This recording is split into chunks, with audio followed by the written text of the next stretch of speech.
महादेव कहते हैं सपनों में और सफलता में सिर्फ एक ही फासला है और वह है कड़ी मेहनत का।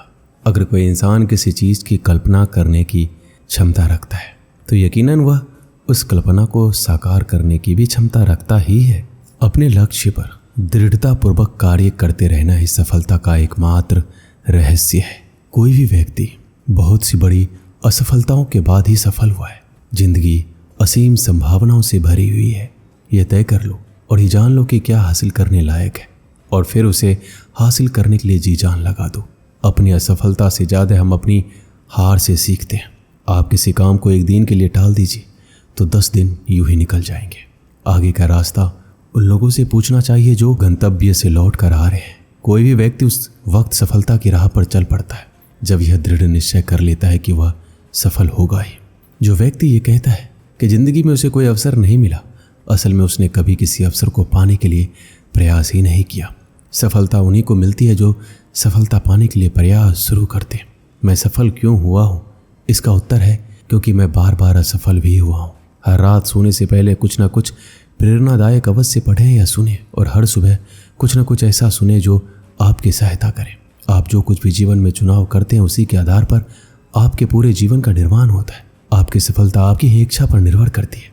जीतने से आप एक बेहतर इंसान नहीं बन सकते, लेकिन अगर आप बेहतर इंसान बन जाते हैं तो आप वाकई विजेता हैं।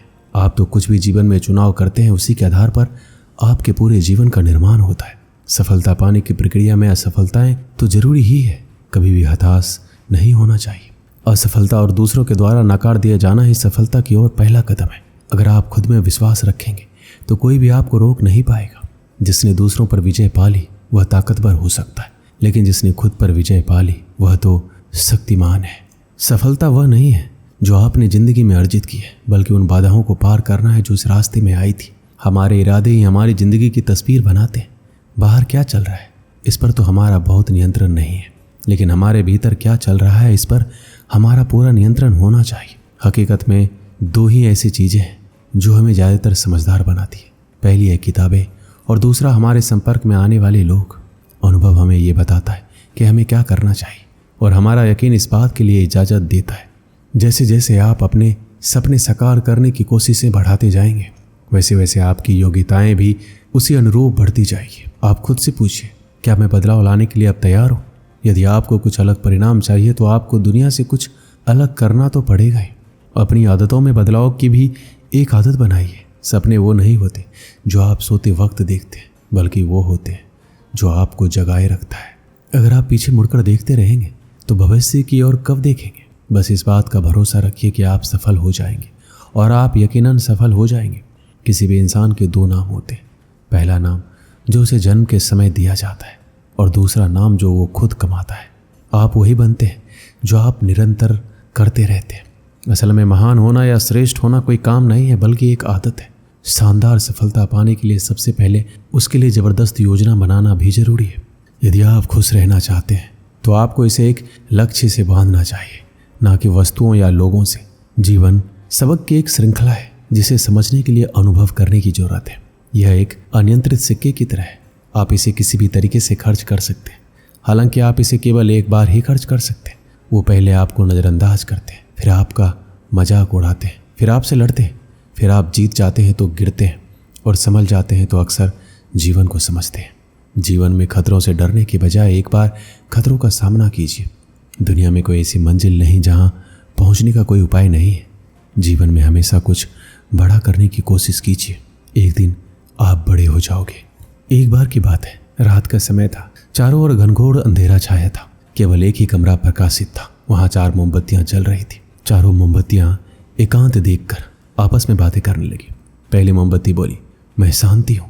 जब मैं इस दुनिया को देखती हूँ तो बहुत दुखी होती हूँ। चारों ओर आपाधापी, लूट और हिंसा का बोलाबाला है। ऐसे में यहाँ रहना मुश्किल है। अब मैं यहाँ और नहीं रह सकती। इतना कहकर मोमबत्ती बुझ गई। दूसरा मोमबत्ती भी अपने मन की बात कहने लगी, मैं विश्वास हूँ। मुझे लगता है कि झूठ, धोखा, चाल, बेईमानी मेरा वजूद खत्म करते जा रहे हैं। ये जगह अब मेरे लायक नहीं है। मैं भी जा रही हूँ। इतना कहकर दूसरी मोमबत्ती भी बुझ गई। तीसरी मोमबत्ती भी दुखी थी। वह बोली, मैं प्रेम हूँ। मैं हर किसी के लिए हर पल जल सकती हूँ, लेकिन अब किसी के पास मेरे लिए वक्त नहीं बचा। स्वार्थ और नफरत का भाव मेरा स्थान लेता जा रहा है। लोगों के मन में अपने के प्रति भी प्रेम भावना नहीं बची। अब ये सहना मेरे बस की बात नहीं है, मेरे लिए जाना ही ठीक होगा। ये कहकर तीसरी मोमबत्ती भी बुझ गई। तीसरी मोमबत्ती बुझी ही थी कि कमरे में एक बालक ने प्रवेश किया। मोमबत्ती को बुझता देख वह दुखी हो गया। उसकी आंखों से आंसू बहने लगे। दुखी मन से वो बोला, इसी तरह बीच में ही मेरे जीवन में अंधेरा करके कैसे जा सकती हो तुम? तुम्हें तो अंत तक पूरा जलना था, लेकिन तुमने मेरा साथ छोड़ दिया। अब मैं क्या करूँगा? बालक की बात सुन चौथी मोमबत्ती बोली, घबराओ नहीं बालक, मैं आशा हूँ और मैं तुम्हारे साथ हूँ। जब तक मैं जल रही हूँ तुम मेरी लौ से दूसरे मोमबत्तियों को जला सकते हो। चौथी मोमबत्ती की बात सुनकर बालक का साहस बढ़ गया। उसने आशा के साथ शांति, विश्वास और प्रेम को पुनः प्रकाशित कर लिया। इस कहानी से हमें क्या सीख मिलती है? जीवन एक सा नहीं रहता, कभी उजाला कभी अंधेरा। जब जीवन में अंधकार आए, मन अशांत हो जाए, विश्वास डगमगाने लगे और दुनिया पराई लगने लगे, तब आशा का दीपक जला लेना। जब तक आशा का दीपक जलता रहेगा, जीवन में कभी अंधेरा नहीं हो सकता। आशा के बल पर जीवन में सब कुछ पाया जा सकता है, इसलिए आशा का साथ कभी ना छोड़ें। दोस्तों, इस वीडियो में बस इतना ही। मिलते हैं अगले वीडियो में। अपना ख्याल रखिएगा। हर हर महादेव।